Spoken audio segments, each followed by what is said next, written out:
stability before God and before your children and friends, do you? Yes, Father. And you, Aurora, do you affirm your mother's fidelity to Sotero before God and your family and your friends, do you? Yes, I do. So please pray with me.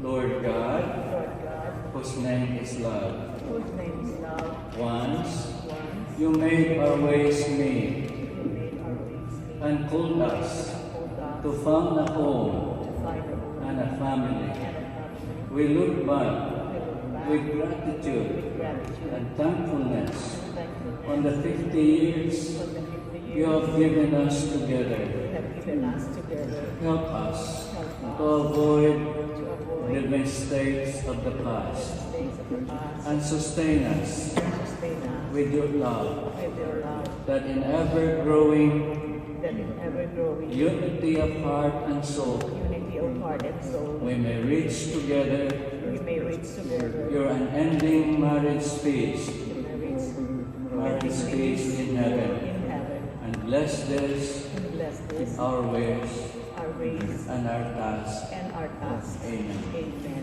And the race, please. I need the Holy Father.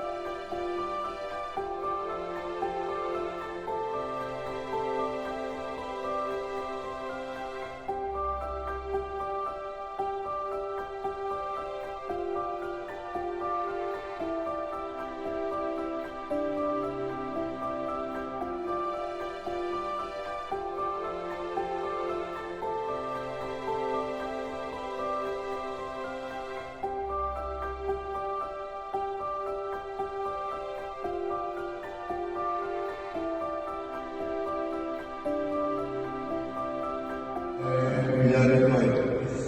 Sa loob ng 50 years nating pagsasama, alam mo na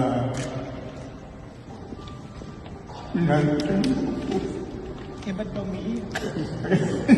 kaya naman, asahan mo na ikaw ay mamahalin ko doble, triple, for the rest of my life. May the good Lord bless. Salamat. 50 years ago,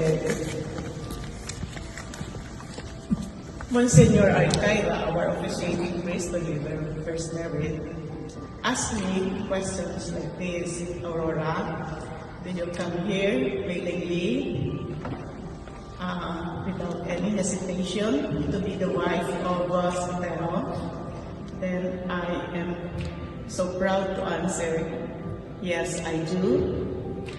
He asked me to, if I am willing to stay with you in sickness and in health, for poorer or richer, for better worse, and I also answered, I do.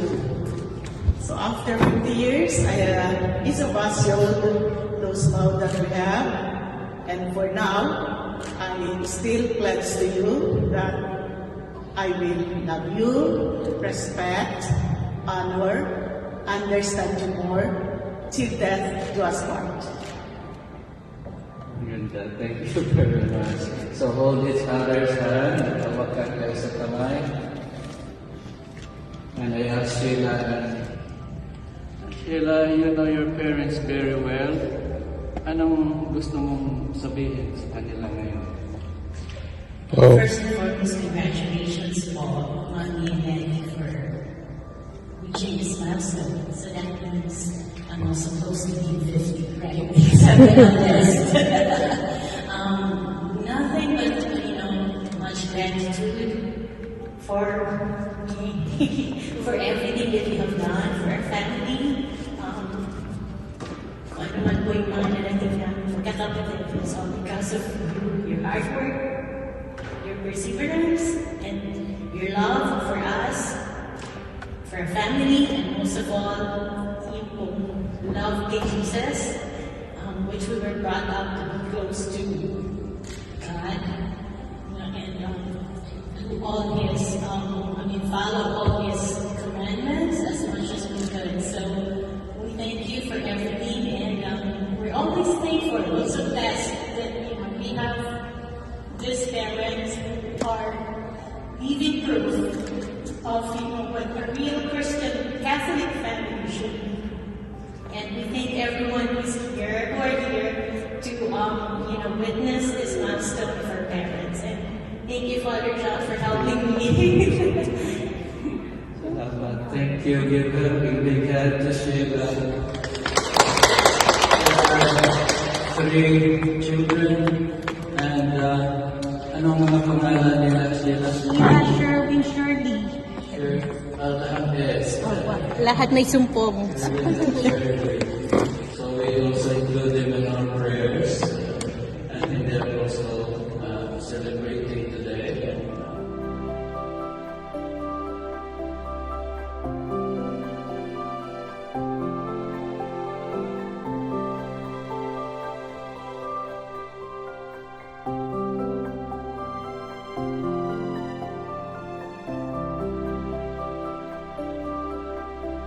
Daddy Sagrera, who celebrate today of gratitude, the memory of their 50 years of joys and sorrows shared in common, that they may grow in love as they grow in age, and may be a blessing to each other all the days of their lives. Let us pray to the Lord. Lord, hear our prayer. For their family and their relatives, that they may give comfort to one another when there is need for it, and that they may enjoy good health and find happiness in life. Let us pray to the Lord. Lord, hear our prayer. For all people, that they may be loyal. For the children, that they may be happy and grow up to live responsibly. For the mothers, that they may care and love. For the fathers, that they may do their work consciously. For old people, that each new day may bring them happiness. For all those who live and work unassumingly, that they may be appreciated as they deserve. Let us pray to the Lord. Lord, hear our prayer. For all those whose ideals lie shattered, whose efforts have not met with success, or whose marriage has failed, that they may not withdraw from life, but find the opportunities and the courage to build up a new future. Let us pray to the Lord. Lord, hear our prayer. For those who prepare for marriage, that they may enrich each other and make each other happy, for their own good and that of their community. Let us pray to the Lord. Lord, hear our prayer. For all those who would have enjoyed this feast, but have been taken away from us, especially Lola Irene, that they may live in God's peace, let us pray to the Lord. Lord, hear our prayer. For the whole community of the church, for all churches and for all men, that they may work together to do away with determination, injustice, hunger, and war, that they may become one and come to sit together at the table of God's great wedding. Let us pray to the Lord. Lord, hear our prayer. And for the family and children who are in the Philippines, and relatives and friends, that the Lord may bless them too. Let us pray to the Lord. Lord, hear our prayer. Lord God,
Yung may diabetes. Hindi, joke.